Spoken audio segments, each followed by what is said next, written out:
This week, we are going to talk about truth, compassion, looking at your story and facing it with truth. It's not about fixing yourself. It's not about digging up the past to punish yourself. And it's not about proving anything. This week is about telling yourself the truth gently. A lot of people avoid their story completely, or they use it as a weapon against themselves.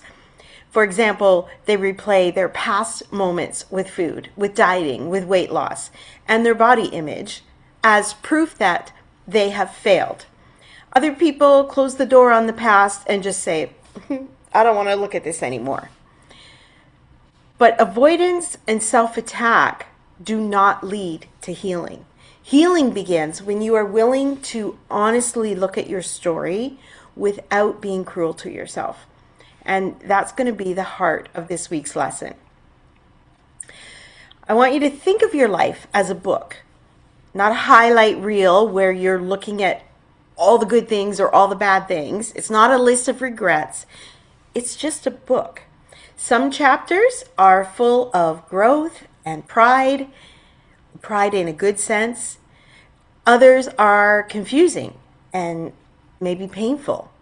But when it comes to food in your body, there might be chapters about diets that you hoped worked but didn't, promises that you made to yourself, moments of control and moments of loss, ways where you learned to cope that made sense at the time.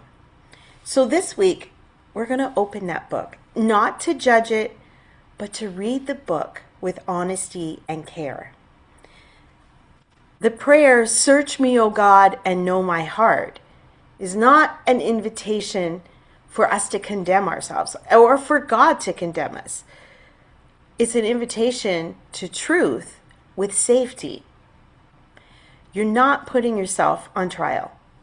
Instead, what we're going to do is we're going to learn about our own story.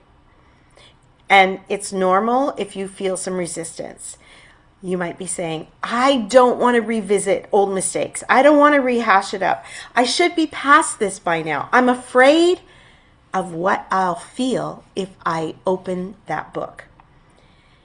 And it doesn't mean that you're doing something wrong. What it means is this work matters. You can't heal what you refuse to look at. But you also don't need to look at it harshly. Awareness, when you pair it with compassion, is what's going to create change. So this is not a week about pointing out everything that you've done wrong, okay? This is a week of compassion and being truthful to ourselves. And then as you begin to see your story more clearly, then you're going to notice the patterns that emerge. Patterns are not proof of failure, but rather the patterns are just information. You might notice patterns where you eat when you're overwhelmed or lonely, where you're rigid and really good and on plan all day long, only to unravel at night. Or maybe you find yourself starting over repeatedly. Or you have this harsh inner dialogue after you eat something that wasn't on plan. The patterns exist because something inside of you has been trying to cope, to protect, or survive. So instead of saying to yourself, what the heck is wrong with me? This week we're going to ask ourselves a different question. What is this pattern trying to tell me? Your heart already knows when something hurts. Sometimes you feel it before you can even put it into words. This is about learning to listen to those feelings without being mean to yourself, without calling yourself names. And when you stop blaming yourself and then you start getting curious by asking, why do I feel this way? Then you're going to be able to understand yourself better. And understanding is how the change starts.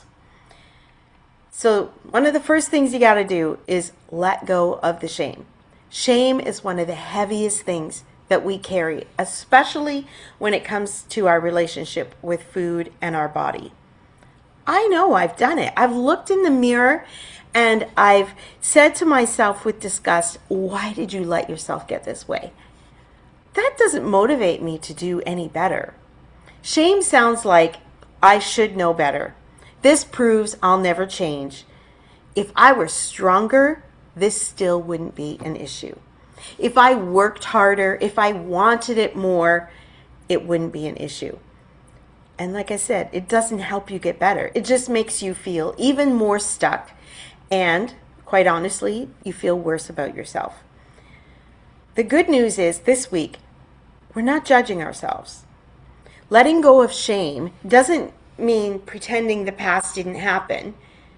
It means recognizing that you did the best that you could at the time with the understanding, the tools, and the support that you had at that time.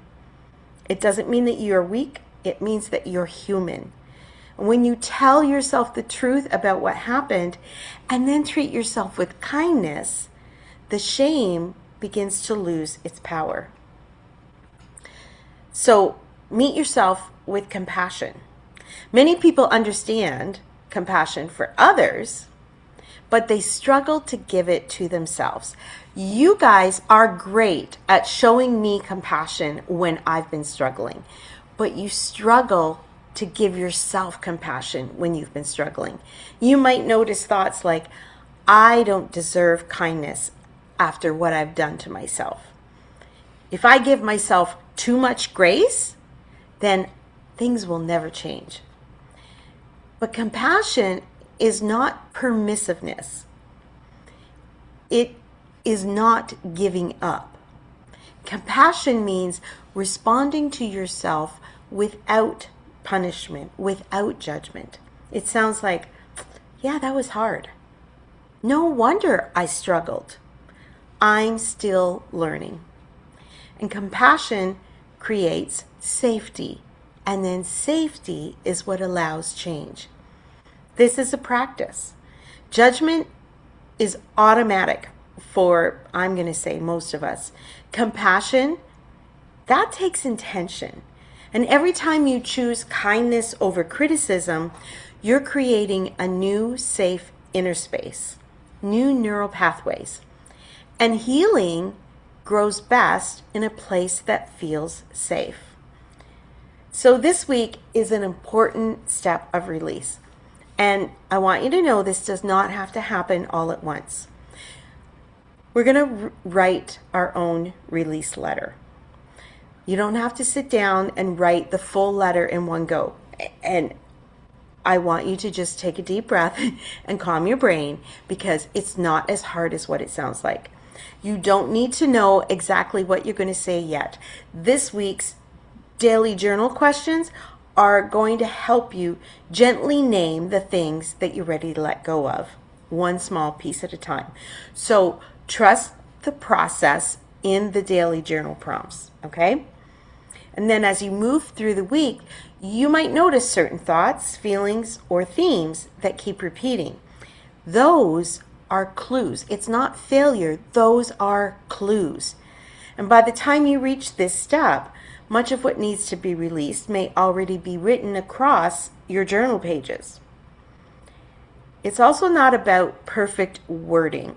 It's about honesty. Nobody else needs to see this letter, so it doesn't need to be perfect. It doesn't even need to be in beautiful handwriting. It doesn't even need to be in a journal book. You can actually write it on a piece of paper and tear it up when you're done, because it's a letter of release. You may find yourself releasing things like old beliefs about your body, guilt from past dieting attempts, shame around how you used food to cope, or unrealistic expectations that you placed on yourself. Writing these things down is just a simple way of saying, I see this and I'm choosing not to carry it anymore. Forgiveness is not about minimizing the things that happened. It's choosing freedom over punishment. When you don't forgive yourself, you continue to punish yourself. But when you can let that go, you can choose freedom over punishment. Healing grows stronger when we connect with others. Now, I said you don't have to share this letter with me, and I don't expect you to.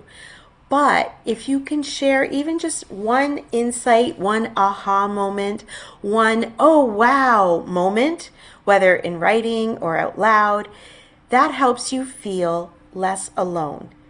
Being honest about your experience is a sign of courage, not weakness. And when the experiences are spoken instead of hidden, the shame loses its power. Such as when I used to go out in the car when my kids were younger, my first thought was, what am I going to eat? And then I would hide the evidence of me having eaten in the car so that nobody would know. When I started speaking out about that on the online community, as I started my Facebook group years ago, then that shame started to lose its power. And I found out that a lot more people have the same issue. I'm not asking you to share everything, but I also want you to know that you don't have to carry this all by yourself. Support will help you to keep moving forward. This week is not meant to leave you emotionally overwhelmed, okay?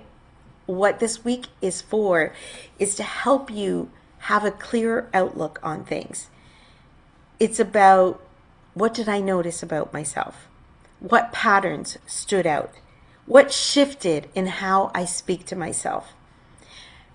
And this week, some old habits might resurface.